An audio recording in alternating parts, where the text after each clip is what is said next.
तर आज आपल्या बरोबर आहेत एक स्पेशल व्यक्ती ज्यांचा प्रवास ICICI बँक आणि HDFC बँक यासारख्या मोठ्या संस्थांमधून सुरू होऊन आज ते 1600 करोडपेक्षा जास्त AUM हाताळत आहेत.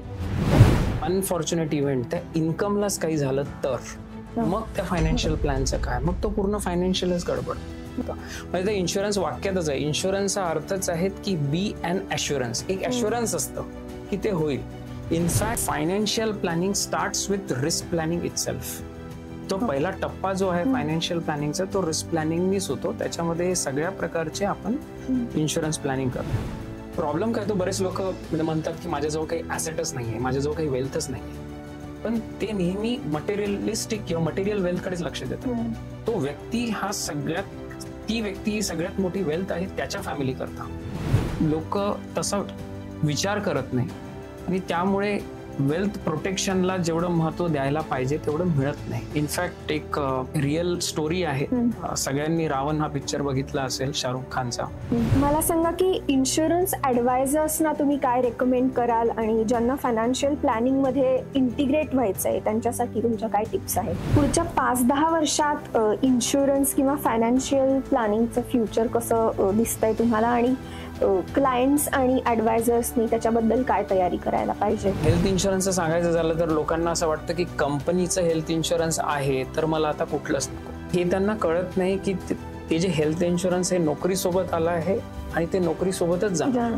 आणि आता थोडं फ्युचर ओरिएंटेड किंवा तसं पुढच्या 5-10 वर्षात इन्शुरन्स किंवा फायनान्शियल प्लॅनिंगचं फ्युचर कसं दिसतंय तुम्हाला आणि क्लायंट्स आणि ॲडवायझर्सनी त्याच्याबद्दल काय तयारी करायला पाहिजे?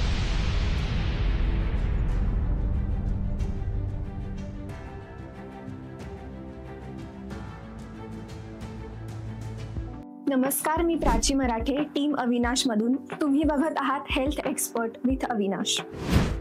तर आज आपल्या बरोबर आहेत एक स्पेशल व्यक्ती ज्यांचा प्रवास ICICI बँक आणि HDFC बँक यासारख्या मोठ्या संस्थांमधून सुरू होऊन आज ते 1600 करोडपेक्षा जास्त AUM हाताळत आहेत. तर भेटूया पेंटाग्राफचे को फाउंडर श्री मेघश्याम सिनकर यांना. Welcome sir. Thanks for giving this opportunity Avinash and its team to share my views about Star Health and Avinash. तर आपण इंटरव्ह्यूला सुरू करूया. आम्हाला सांगा की तुमचा बँकिंग मधून वेल्थ मॅनेजमेंट कडे प्रवास कसा सुरू झाला आणि पेंटाग्राफ सुरू करण्यामागचं तुमचं इन्स्पिरेशन काय होतं? Okay, as you rightly said, I was a wealth manager with private bank, well-paying job, reputed job. But over the years, I started feeling that की under the name of wealth management जे काही घडत होतं, म्हणजे the things which were suppose to be done in wealth management, that things were not happening. म्हणजे the focus got shifted from client help to more of a product selling आणि mainly insurance product वगैरे. आणि I knew it की ते काय right fit नाही आहे client करता. I was not consciously convince. त्यामुळे मी त्याला क्लायंटला पण ॲडवाइस करू शकत नव्हतो तसे प्रॉडक्ट. तो एक मेजर पार्ट होता. आणि ॲट द सेम टाइम खूप जास्त ॲट्रिशन व्हायला लागलं वेल्थ मॅनेजरमध्ये या सगळ्या सेल्स प्रेशरमुळे. कारण की टार्गेट्स भेटायचे आणि असे काही प्रॉडक्ट्स विकावं लागत होते जे क्लायंट करता योग्य नव्हते. ही 2 अपॉर्च्युनिटी आणि ते ॲट्रिशनमुळे काय व्हायचं की क्लायंटला कंटिन्युटी हा कधी मिळायचाच नाही. Continuity in relationships. Naveen wealth manager यायचा, त्याला नवीन टार्गेट मिळायचे. अर्लियर वेल्थ मॅनेजमेंटनी जे काही त्यांना प्रॉडक्ट दिलेले आहेत किंवा जे काही इन्व्हेस्टमेंट केलेली आहेत त्याच्यावर त्याला कधीच अंडरस्टँड करून केअर करून का केलेलं आहे हे समजण्याकरता पण वेळ नसायचा. So there was a big gap between this entire wealth management space. ती एक अपॉर्च्युनिटी होती आणि client needed that unbias advice and long term relationships. त्याकरता म्हणजे that can be one of the म्हणजे ते इन्स्पिरेशन होतं माझ्याकरता टू स्टार्ट द पेंटाग्राफ की right advice for the client and client for life. Okay, so ते एक main inspiration. Thank you. तर आता आपण पुढच्या प्रश्नाकडे वळूया. तुम्ही 1600 करोडपेक्षा जास्त AUM हाताळता, पण एका कम्प्लीट फायनान्शियल प्लॅन मध्ये हेल्थ इन्शुरन्स, ॲक्सिडेंट इन्शुरन्स आणि टर्म इन्शुरन्स यांची भूमिका किती महत्वाची आहे ते आम्हाला सांगा. सी एका फायनान्शियल प्लॅन मध्ये हे सगळे जे इन्शुरन्स आहे, health insurance, accidental insurance, term इन्शुरन्सची भूमिका ही म्हणजे जशी इमारती करता पायाभरणीची असते तशी आहे. तुम्ही म्हणजे raw material, foundation, basically foundation, एका इमारतीचं फाउंडेशन. कारण की investment grow wealth but insurance protected. तुम्ही फायनान्शियल प्लॅन करता म्हणजे काय करता, तुम्ही तुमचे लाईफचे गोल सेट करता, तुमचा जो काही ऑब्जेक्टिव्ह आहे, लाईफ मधले माइलस्टोन आहेत, फायनान्शियल गोल आहेत ते सेट करता, त्याचे टाइमलाईन डिसाईड करता, त्याचा टाइम होरायझन डिसाईड करता, मग इन्व्हेस्टमेंट व्हेकल कुठलं असायला पाहिजे त्याची निवड करता, मग तुमची खरी इन्व्हेस्टमेंट जर्नी चालू होते. पण त्या इन्व्हेस्टमेंट जर्नीमध्ये जे तुम्ही इन्व्हेस्टमेंट करता ते इन्व्हेस्टमेंट येते कुठून, ते तुमच्या इन्कम मधून. काही कारणास्तव due to any unfortunate event त्या इन्कमलाच काही झालं तर मग त्या फायनान्शियल प्लॅनचं काय, मग तो पूर्ण फायनान्शियलच गडबड. तर इन्शुरन्स प्लॅनिंग करणे म्हणजे काय की मी हयात असो किंवा नसो, जे काही गोल एका माणसाने त्याच्या फॅमिली करता बघितले आहेत ते गोल्स, तो असो किंवा नसो, ते फुलफिल झाले पाहिजे, त्याच्यामध्ये कुठे अडथळा येऊ नये, त्याच्यासाठी म्हणून इन्शुरन्स असतं. म्हणजे ते इन्शुरन्स वाक्यातच आहे. इन्शुरन्सचा अर्थच आहेत की बी अँड ॲश्युरन्स, एक ॲश्युरन्स असतं की ते होईल. In fact financial planning starts with risk planning itself. तो पहिला टप्पा जो आहे फायनान्शियल प्लॅनिंगचा तो रिस्क प्लॅनिंगनीच होतो. त्याच्यामध्ये सगळ्या प्रकारचे आपण इन्शुरन्स प्लॅनिंग करतो. आणि अजून एक महत्वाची गोष्ट म्हणजे इन्व्हेस्टर्स हे जास्त करून रिटर्न्सवर फोकस करतात, रिस्क प्रोटेक्शनवर नाही. पण एक मेडिकल इमर्जन्सी किंवा एक ऍक्सिडेंट जर झाला तर तो आपले वर्षानुवर्षाचे सेव्हिंग्स कसे काय संपू शकतो. सी, आपण जेव्हा फायनान्शियल प्लॅनिंग किंवा वेल्थ मॅनेजमेंट जे म्हणतो ना, ते चालू होतं वेल्थ प्रोटेक्शन, वेल्थ क्रिएशन आणि वेल्थ डिस्ट्रीब्युशन, हे त्याचे 3 पिलर आहेत. पण everybody focuses on wealth creations and hardly gives any attention to wealth protection. Wealth protection पासूनच सुरुवात होते सगळ्या गोष्टीची. जसं आपण कार इन्शुरन्स घेतो, कारण की कार हे टँजिबल ॲसेट्स आहे. आपण घर घेतो ते पण एक टँजिबल मटेरियलिस्टिक ॲसेट आहे. प्रॉब्लेम काय, तो बरेच लोक म्हणजे म्हणतात की माझ्याजवळ काही ॲसेटच नाहीये, माझ्याजवळ काही वेल्थच नाहीये. पण ते नेहमी मटेरियलिस्टिक किंवा मटेरियल वेल्थ कडेच लक्ष देतात. तो व्यक्ती हा ती व्यक्ती सगळ्यात मोठी वेल्थ आहे त्याच्या फॅमिली करता, which is non material wealth. त्या व्यक्तीला सिक्युअर करणे सगळ्यात गरजेचे असते, कारण की त्या व्यक्तीची आपण व्हॅल्यू काढू शकत नाही, कारण की तो व्यक्ती तो सगळं त्या फॅमिली करता, that's the biggest wealth for the family. तर बऱ्याच वेळा लोक तसा विचार करत नाही आणि त्यामुळे वेल्थ प्रोटेक्शनला जेवढं महत्व द्यायला पाहिजे तेवढं मिळत नाही. इनफॅक्ट एक रिअल स्टोरी आहे. सगळ्यांनी रावण हा पिक्चर बघितला असेल, शाहरुख खानचा. त्या पिक्चरला नॅशनल अवॉर्ड मिळालेला. त्या अवॉर्डच्या सेलिब्रेशन करता रेड चिलीनी, ते त्यांचं प्रोडक्शन हाऊस आहे, त्यांनी एक पार्टी नियोजन केली होती.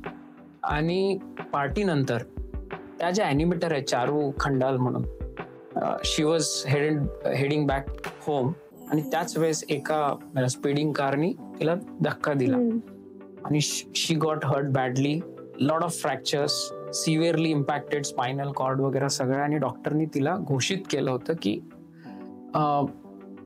इनडेफिनेटली पॅरलाइज म्हणून. म्हणजे आता हे कधी होईल काहीच सांगता नाही, फक्त चमत्कारच त्याला वाचू शकतो. आणि तसं बघायला गेलं तर she was very talented, very dedicated. In fact त्या एंटायर पिक्चरच्या दरम्यान, त्या शूटिंगच्या दरम्यान तिने एकदाही सुट्टी घेतली नव्हती. पण असं झालं. पण इन शॉर्ट याचा सांगायचा अर्थ, bad things can happen to good people, so one should be prepared. Specially जे तुम्ही ऍक्सिडेंटल इन्शुरन्स करता, जे आता म्हटलं, कारण की समजा त्यावेळेस तिने समजा ऍक्सिडेंटल इन्शुरन्स घेतला असता, तो साधारण माझ्या मते त्या एजला किंवा त्या इयरमध्ये 10,000 पर ॲनम वगैरे असायचं, which is hardly 800 to 900 per month. But the bill ran into crores of rupees. So अशा पद्धतीने काही समजा झालं तर सेव्हिंग काय, आपण उधार घेऊन पण ते पैसे चुकवू शकणार नाही, एवढं सगळं कर्ज पण येतं.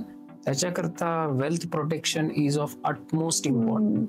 आणि आत्ताचं जग पण खूप अनसर्टन आहे आता, म्हणजे कोविड नंतर लोकांचा त्याच्यावर जास्त विश्वास बसायला लागला की कधीही काही होऊ शकतं, त्यामुळे प्रोटेक्शन तर डेफिनेटली इम्पॉर्टंट आहे. ऍक्च्युली पहिलेपासूनच अनसर्टन असतं. अशा काही घटना जेव्हा घडतात तेव्हा मग आपण त्याच्याकडे लक्ष देतो.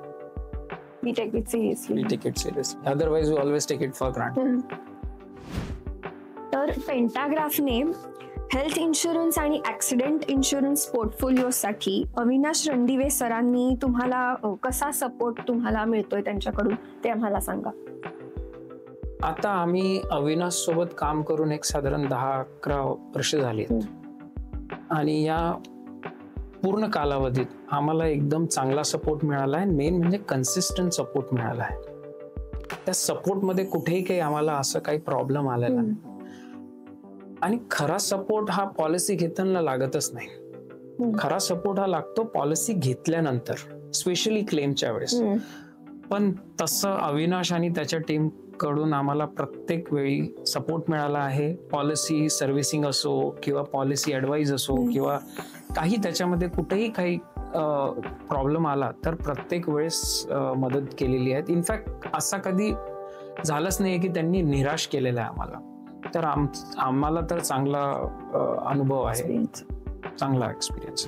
तर आम्हाला अजून एक गोष्ट सांगा की तुम्ही टीम अविनाशला का चूज कराल किंवा रेकमेंड कराल इतरांनाही.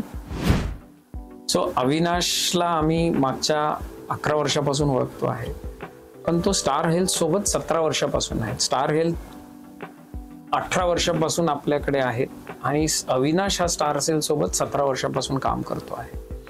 जनरली तुम्ही समजा बघितलं तर तुम्ही कुठल्या कंपनी सोबत रिलेशनशिप चालू करता, त्यांचा जो सेल्स मॅनेजर असतो किंवा रिलेशनशिप मॅनेजर असतो तो जास्तीत जास्त 2 ते 3 वर्षामध्ये, म्हणजे तिथे 2 ते 3 वर्ष असतो. त्यानंतर you will always find people changing places from company to company.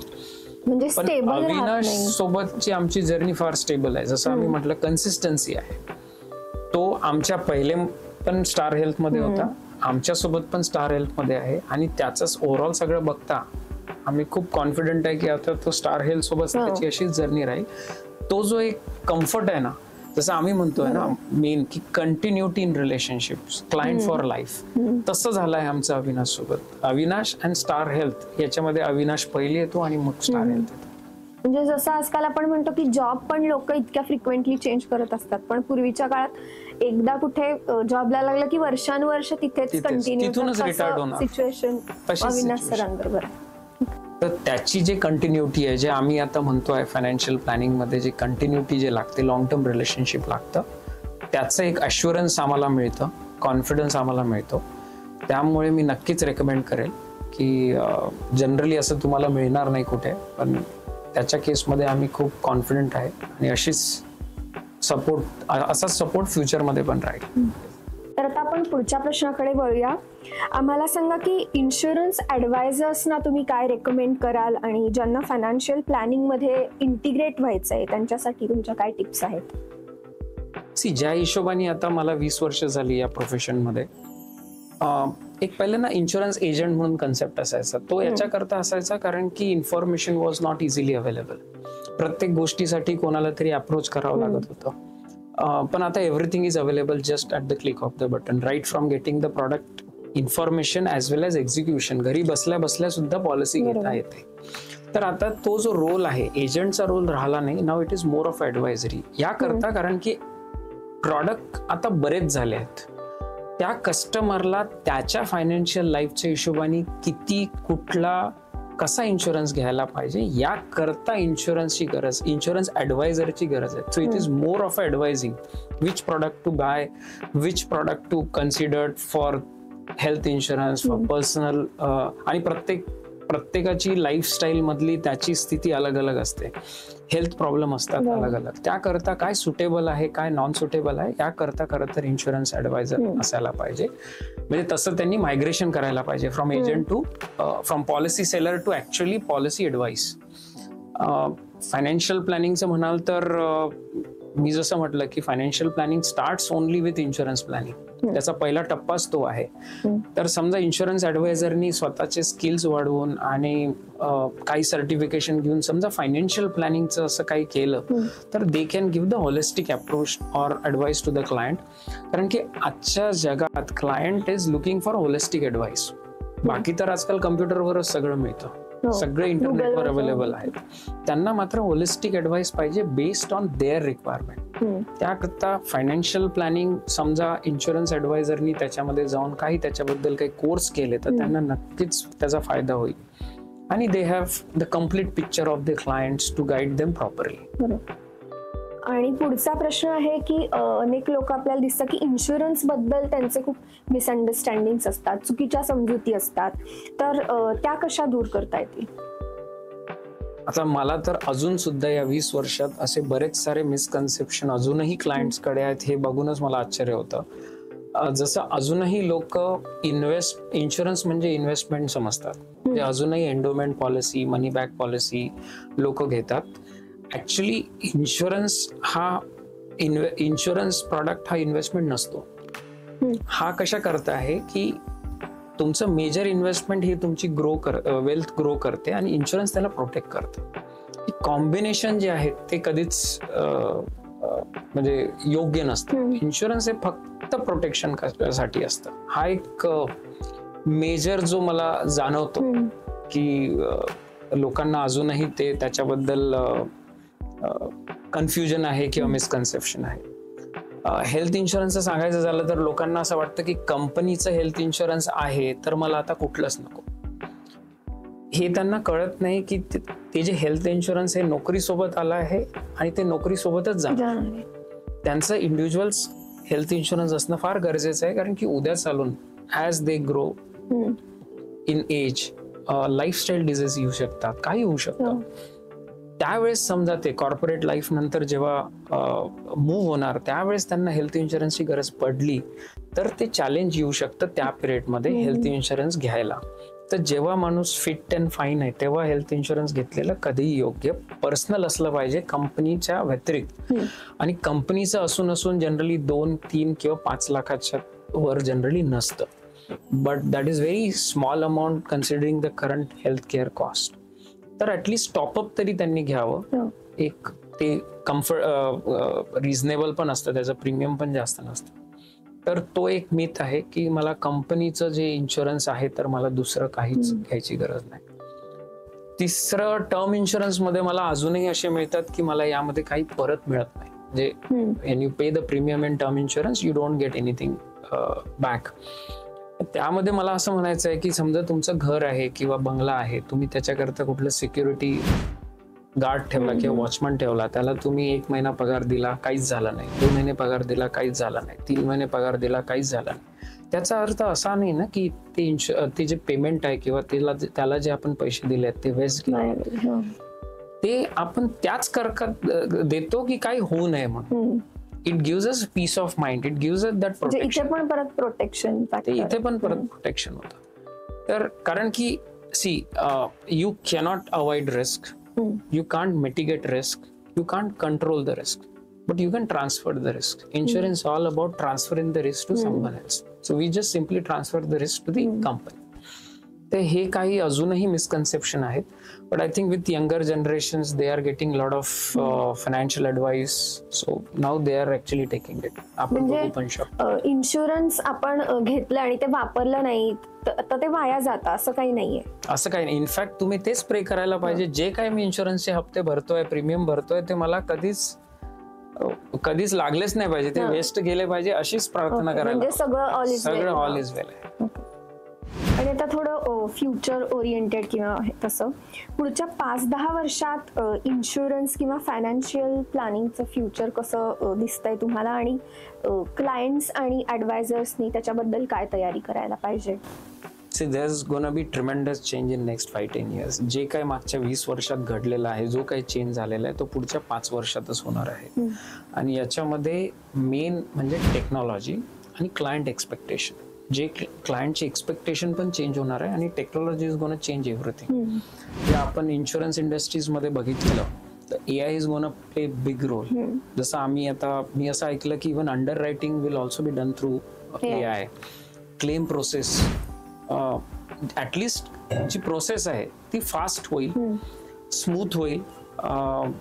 पॉलिसीमध्ये पण काही इनोव्हेशन येईल, कारण की आता आपण वेअरेबल्स असतात आपल्याकडे, हेल्थ ॲप्स आहेत.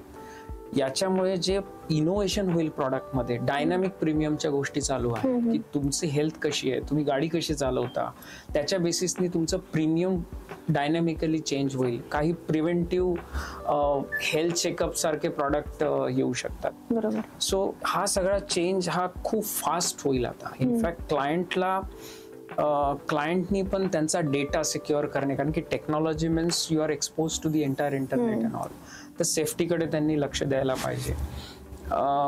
इन्शुरन्स ॲडवायझर म्हणायचं झालं किंवा फायनान्शियल प्लॅनिंग करायचं झालं तर सगळ्या ॲडवायझरला अडॉप्ट करावं लागणार आहे AI. They have to learn the AI tools, but along with the AI tools what I personally believe is that they have to learn the human skills, relationship building skill, empathy. कारण की AI can give you facts, but humans are emotion animal. They make the decisions with emotions, and that is an age we have as an advisor. That's an advisor age, I would say. Behavioral age, that's an advisor age. ते एक आहे. आणि we will see lot many changes on the AI part. काय आहे, तुम्हाला insurance कुठला घ्यायचा, तुम्ही फायनान्शियल प्लॅन कसा करणार, हे सगळं AI तुम्हाला सांग. म्हणजे AI can give you the perfect plan, but only human can give the meaning and direction to it. कारण की तो तर परफेक्ट प्लॅन देणार सगळं, बट लाईफ परफेक्ट कधीच नसते. ही कधीच परफेक्ट जाणार. ती जेव्हा आपल्या ट्रॅकच्या आजूबाजूला होते ना, तेव्हाच खरं ऍडवायझरची गरज. सो फक्त AI वर कम्प्लीट डिपेंडन्सी राहू शकत नाही. But of course to cope up with the technology, to cope up with the client expectations, everyone has to adopt the AI. So we'll see drastic change in next 5-10 years. In fact, असे काही changes आहेत जे आपण म्हणतोय 5-10 वर्ष, and it may just happen in next 2 years. That's the kind of speed we are seeing in AI. बरोबर. तर खूप छान इंटरव्ह्यू झालेला आहे. सगळ्या मिथ्स किंवा डाऊट्स तुमचे सगळ्यांचे क्लिअर झाले असतील, आणि आम्हाला तुमचा व्हॅल्युएबल वेळ दिल्याबद्दल खूप खूप धन्यवाद. Thank you so much Prachi. तर आज आपण फायनान्शियल प्लॅनिंग आणि पार्टनरशिपची पॉवर याच्यावर खूप छान चर्चा केली. मित्रांनो, जर तुम्हालाही टीम अविनाश सोबत अशी जर्नी सुरू करायची असेल तर आमचं मिशन आहे 2030 पर्यंत 1,00,000 क्लायंट्स आणि 1000 ॲडवायझर्स तयार करणं. आणि अशाच इन्फॉर्मेटिव्ह इंटरव्ह्यूजसाठी हेल्थ एक्सपर्ट विथ अविनाश या चॅनलला सबस्क्राईब करा, हा व्हिडिओ लाईक करा आणि शेअर पण करा. धन्यवाद.